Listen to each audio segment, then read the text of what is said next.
Salutations, fellow readers, writers, and killers of time on YouTube. My name is Martha Jones, and I would like to use the androgynous sounds of my voice to share with you a few words about The Canterville Ghost, first published by Oscar Wilde in 1887, and adapted many, many, many times since by filmmakers whose dedication to book accuracy can generally be measured in millimeters more so than miles. I first encountered the Canterville Ghost in 1996 with the adorable Neve Campbell as Virginia, and the equally adorable Patrick Stewart as Sir Simon, the titular ghost. As one might expect, the ghost is almost always the best part of any Canterville Ghost production. But in the book, he's actually the point of view character, knocking himself out to scare folks as would any self-respecting ghost, just as he's done since Elizabethan times. Unfortunately for him, the story begins with Canterville Chase under new ownership by a family of rugged, desensitized Americans who lack the good taste to be frightened in the presence of a ghost, and some of whom speak exclusively in the language of product placement, an eccentricity brought into keen focus by this ABC, quote, musical, unquote, in which the products get their own commercial-style jingles.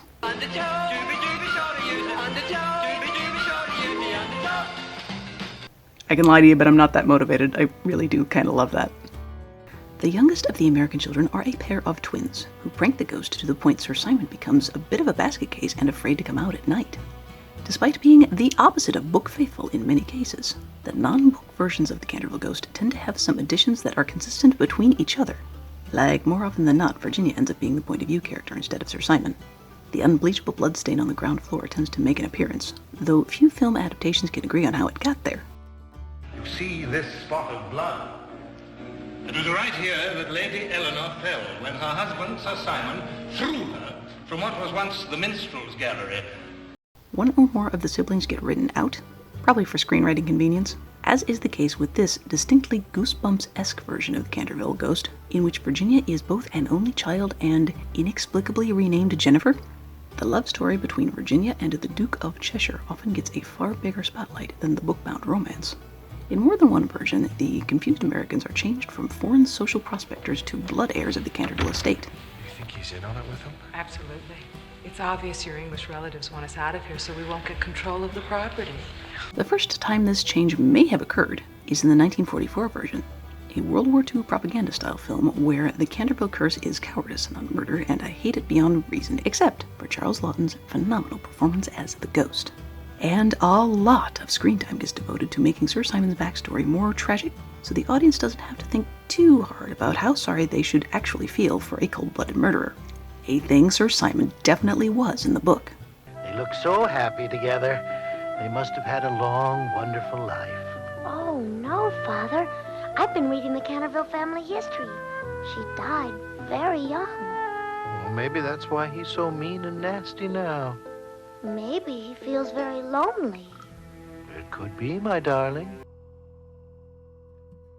One thing that is consistent in absolutely every version of Sir Simon is that however theatrically he is played, or how outwardly unrepentant he might appear, he has been at the thankless job of haunting Canterville Chase for a long time, and he is tired.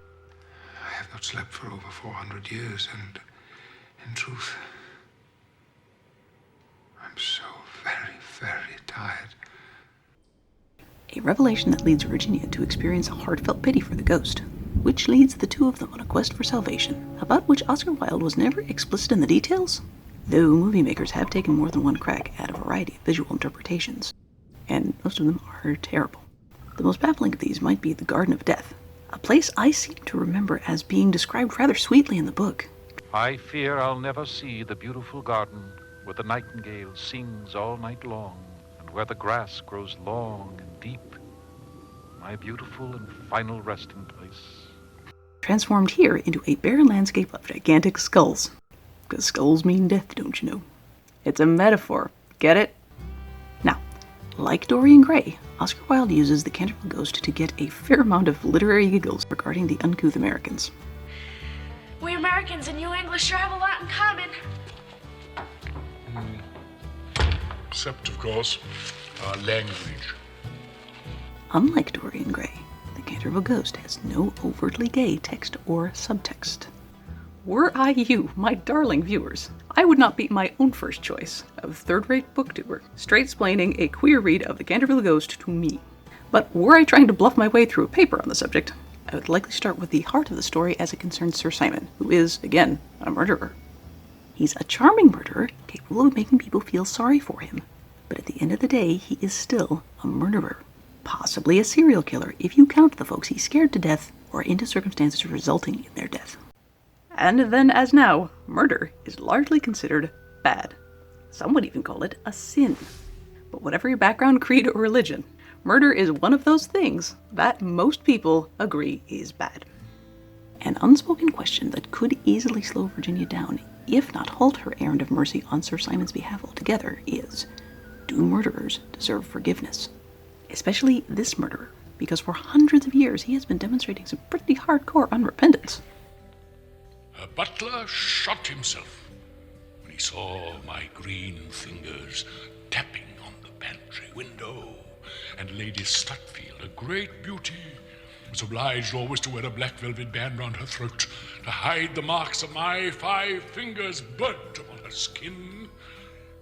But were I Sir Simon and that question was posed to me, I might attempt to pull the lens back a bit and ask, if murderers don't deserve forgiveness, who does? No, really, who does? Because the way sins supposedly work, they are all equally offensive to God. It is humans who prorate sin, presumably to feel superior to other humans. But do we really think that murderers are more forgivable to God than homosexuals? Do we really think that adulterers are more forgivable to God than homosexuals?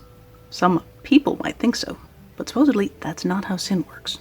For scale, murder carries the same weight of condemnation as dishonoring one's parents, according to the rules.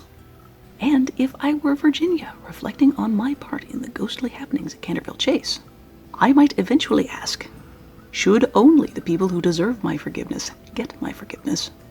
And am I the judge of who deserves anything? Like, don't get me wrong, it's easy to talk about fictional forgiveness for fictional murder, and I get that real-life humans have a very tough time giving and receiving forgiveness on the regular. But for Virginia, compassion toward the ghost of an evil man costs her nothing, and proves to be the most expedient way to bring peace to Sir Simon, thereby allowing her, her family, and a whole lot of people who have hitherto lived in fear of the Canterville curse to get on with their lives. So either hope is for everyone, including murderers, homosexuals, and kiddos who mouth off to their mummies, or it's not. But Virginia seems to think it is. And as far as Sir Simon is concerned, that is enough.